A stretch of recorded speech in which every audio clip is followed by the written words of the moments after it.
সবাই কেমন আছো? আশা করছি সবাই খুব ভালো আছো। আমিও খুব ভালো আছি। রিয়ার শর্টস চ্যানেলে তোমাদের সবাইকে স্বাগত। এটা হলো জামাই ষষ্ঠীর দিন সকালবেলায় আমরা বাটার টোস্ট ব্রেকফাস্ট করলাম। দাদা বেরিয়ে যাচ্ছিলো বলে দাদাকে তাড়াতাড়ি একটু খাইয়ে দিলাম। এই যে জামাই ষষ্ঠী মানেই হচ্ছে আম, কাঁঠাল, লিচু, যত ফল আছে সব রকম ফল।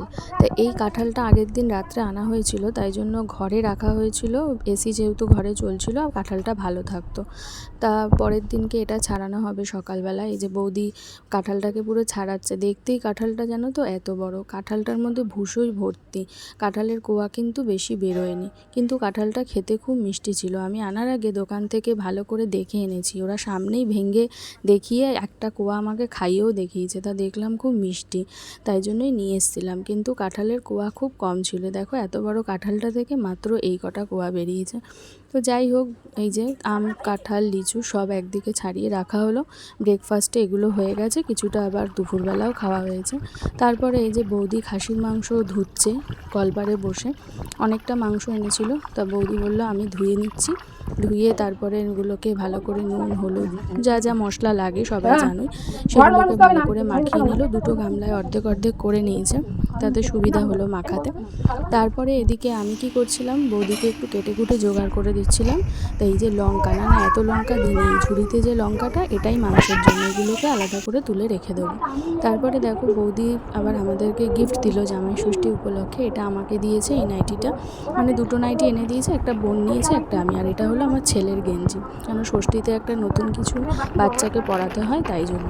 আর এটা হলো বোনের, বোন এই লাল নাইটিটা নিয়েছে, আর এই গেঞ্জিটা হচ্ছে বোনের ছেলে। আর আমরাও বৌদিকে দুটো নাইটি গিফট করেছিলাম। আর এই হলো 1 টাকার কয়েন। এটা হলো স্নান করে ওঠার পর বাচ্চার কপালে 3 বার ছোঁয়াতে হয়। এই কয়েনটাকে আবার দুর্গা ষষ্ঠীতে দিয়ে দিতে হয়, তাই আমি আবার নেল পালিশের চিহ্ন দিয়ে রাখলাম, না হলে হয়তো গুলিয়ে যাবে।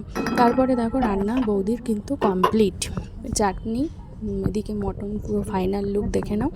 তারপরে করেছিল মাছের কালিয়া, রুই মাছের কালিয়া। আর ওদিকে করেছিল ডাল, বেগুন ভাজা, পটল ভাজা। আর ওদিকে ফল তো ছিলই।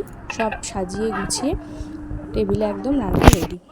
এবার দাদার জন্য এইটাকে পুরো সাজানো হয়েছে, যেহেতু দাদাও শ্বশুরবাড়িতে যায়নি, তাই দাদাকেও এরমভাবে সাজিয়েই দুপুরের লাঞ্চটা দেওয়া হয়েছিল।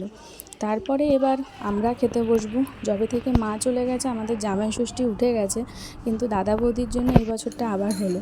এই যে বৌদি কত সুন্দর সাজিয়ে আমাদের খেতে দেয়, সবসময়ই দেয়। তো এই যে আমি, বৌদি আর আমার বোন এবার লাস্টে আমরা 3 জনে খেতে বসেছি। তো চলো এবার খাওয়া দাওয়া করে নিই, তারপরে আবার ঘুরতে যাব, সেটা দেখতে থাকো। এখন বাজে 5:30, আমরা এখন বেরোচ্ছি ইকো পার্কে সবাই মিলে। আমাদের ফুল ফ্যামিলি। ওই যে আরেকজন বেরিয়েই সেলফি তুলতে শুরু করেছে। আর এই যে আমাদের ছেলেগুলো আসছে, বৌদি আসছে, দাদাও যাবে, সবাই মিলেই যাচ্ছি। তো চলো যাই। এই যে বৌদি, সাজুগুজুটা দেখিয়ে দাও। সবাই মিলে আমরা যাচ্ছি। আমার ছেলে ওই পিছনে। চলো এখন বেরোলাম একদম ইকো পার্কে গিয়ে, তারপরে আবার কথা হচ্ছে। ইকো পার্কে চলে এসেছি, এই 4 নম্বর গেটে নেমেছি। এবার সাবওয়ে থেকে যাচ্ছি। সাবওয়ে থেকে নেমে রাস্তা পার হয়ে এই যে এখানে এসে দাঁড়িয়েছি। দেখো জাস্ট আকাশটা না দারুণ লাগছে, দারুণ। তো আমরা 4 নম্বর গেটে নেমেছিলাম। আমাদের মানে উদ্দেশ্য ছিল আমরা 6 নম্বর গেটে যাব, মানে যেখানে ক্যাফে একান্তে আছে। যারা কাছাকাছি থাকো কলকাতার, যারা যেতে চাও 6 নম্বর গেটে, কিন্তু মানে যারা গেছো হয়তো জানবে, খুবই সুন্দর জায়গা। মানে ওখানে গেছি, একটু দেরি হয়ে গেছে, আমাদের সন্ধ্যা হয়ে গেছে, কিন্তু যা গরমের জন্য এই টাইমটাই ঠিক ছিল। বিকেলের পর থেকে ভীষণ হাওয়া দিচ্ছিল। দেখো জাস্ট ভিউটা দেখো, আমাদের তো ভীষণ ভালো লেগেছে। যারা যারা গেছো তারা হয়তো বুঝতে পারবে, আর যারা যাওনি তারা কিন্তু অবশ্যই চলে যাও জায়গাটায়, কেন খুবই সুন্দর। গেলে পরে ওখান থেকে আর আসতে ইচ্ছে করবে না। এখানে এন্ট্রি ফি কিন্তু ফ্রি আছে, ঠিক আছে। এটা হলো 6 নম্বর গেট, মানে 4 নম্বর গেটের ওখানে নেমে একটা টোটো করে 6 নম্বর গেট ক্যাফে একান্তে বললেই তোমাদের যে কোনো টোটো এইখানে এনে দাঁড় করিয়ে দেবে। তো আমাদের টোটো, এই যে আমরা টোটোতেই রয়েছি এখন, টোটো করে যাচ্ছি। আমাদের টোটোটাকে দাঁড় করিয়েও রেখেছিলাম। যাওয়ার সময় 100 টাকা বলছিল, তো আমরা একটু কমিয়েছিলাম। আবার আসার সময়ও ওরকম দিয়ে আবার 4 নম্বর গেটের কাছে এসে তারপরে আবার বাস ধরে বাড়িতে এসেছি। তো দেখতে থাকো, জাস্ট ভিউটা দেখতে থাকো।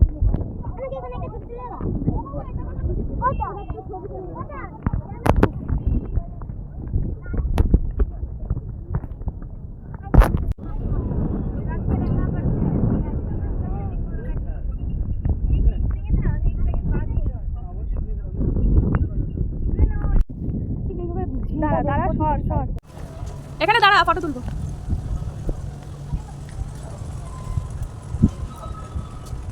এটা একটা স্টিল।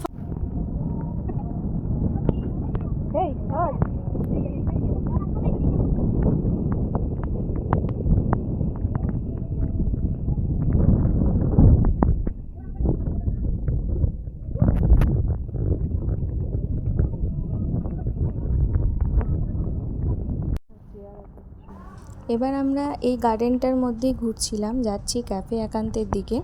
তবে দেখো এখানকার ভিউটাও জাস্ট দারুণ। এখানে বসে থাকা, এই ঝিলের হাওয়াটাকে উপভোগ করা, কি যে সুন্দর, কি যে সুন্দর। মানে যারা গেছো জানো, আর যারা যাওনি তাদেরকে বলবো একবার এই জায়গাটা থেকে ঘুরে আসো। আমার তো মনে হয় পুরো ইকো পার্কটার মধ্যে এই জায়গাটা একটা পুরো অন্য রকম। আর এখানেই না যত সেলিব্রিটিদের শ্যুটিং দেখো সেগুলো কিন্তু সব এই জায়গাটাতেই হয়, ঠিক আছে? তো দেখো জায়গাটা এত ভালো লাগছে, এত ভালো লাগছে। আর ওই যে জলের মাঝখানে না, ঠিক এটা একটা শিপের স্টাইলে রেস্টুরেন্ট, এটাই ক্যাফে একান্তে, ঠিক আছে? তো এর ভিতরে আমরা ঢুকিনি, কারণ টাইম হয়নি, ভিতরেও না পুরো ভিড় ছিল। তাই আমাদের বরেরা আবার আসবে, যেহেতু ওরা কাজের জন্য সকালবেলা আসতে পারেনি ষষ্ঠীতে। তা আমার বর, বোনের বর সবাই রাত্রিবেলা আসবে খেতে, তাই জন্য আমাদের ওখান থেকে তাড়াতাড়ি বেরিয়ে যাওয়ার ছিল। তাই বেশিক্ষণ আর স্টে করিনি। ভিতরে দাদা ঢুকে দেখলো একটু ভিড় আছে, তাই জন্য আমরা ওখান থেকে বেরিয়ে এসেছি, ভিতরে আর ঢুকিনি। কিন্তু খুব সুন্দর।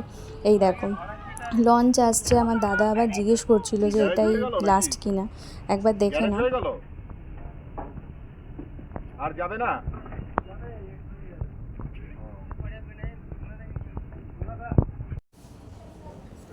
তো এবার ইকো পার্ক থেকে বেরিয়ে একবারে গাড়ি ধরে আমরা দাদার বাড়ির সামনাসামনি একটা বৈঠকখানা বলে একটা ছোটো ক্যাফে আছে, সেখানে ঢুকে বসেছিলাম একটু কফি খাবো বলে। একটু ঠান্ডায় বসে না প্রাণটা জুড়িয়ে গেল, মানে অনেকক্ষণ জার্নি হয়েছে তো। ওখানে খুব ভালো লাগছিল হাওয়াতে। তারপরে যখন আবার গাড়িতে উঠেছি, গাড়ির গরমে না একদম শরীর ছেড়ে দিয়েছিল। তো এই ঠান্ডায় বসে এই যে কফি নেওয়া হয়েছে, আমরা এই কফি খেলাম, এখানে দাঁড়িয়ে ফটোশ্যুট করলাম, করে টোরে এবার আমরা বাড়িতে আসলাম। বাড়িতে এসে দেখো চেঞ্জ করে নিয়েছি, আমাদের বরেরা আসছে, ওরা রাস্তায় আছে বললো। এসেই গা ধুলাম, গা ধুয়ে চেঞ্জ করে একটু ঠান্ডায় বসলাম। এই যে এবার সব চলে এসছে দেখো, এটা আমার বর, এই যে ছেলে, আর এই যে আমার দাদার ছেলে, সব বসে পড়েছে এখানে এখন ক্যারাম খেলতে। আর এটা বোনের বর, আর ও বসে আছে এখানে গল্প করছে। তো এবার সবাই, মানে আমার দাদার ছেলে, ওরা ক্যারাম খেলতে এত ভালোবাসে। আমার বর, ওর বর যেই আসুক না কেন, সবাই মিলে একটা ক্যারামের ম্যাচ হবে। দাদা একটু বেরিয়েছিল, এই দাদা আবার ঢুকলো। তো ওরা খেলছে, খেলে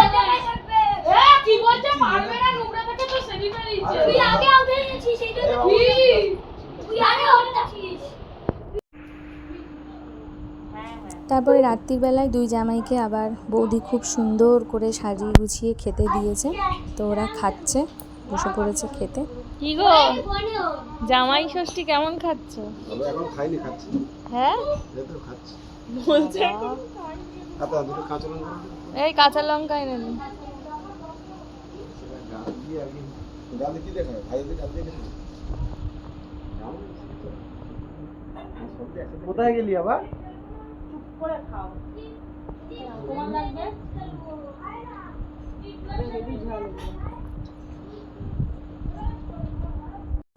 এখন বাজে ওই 11:15।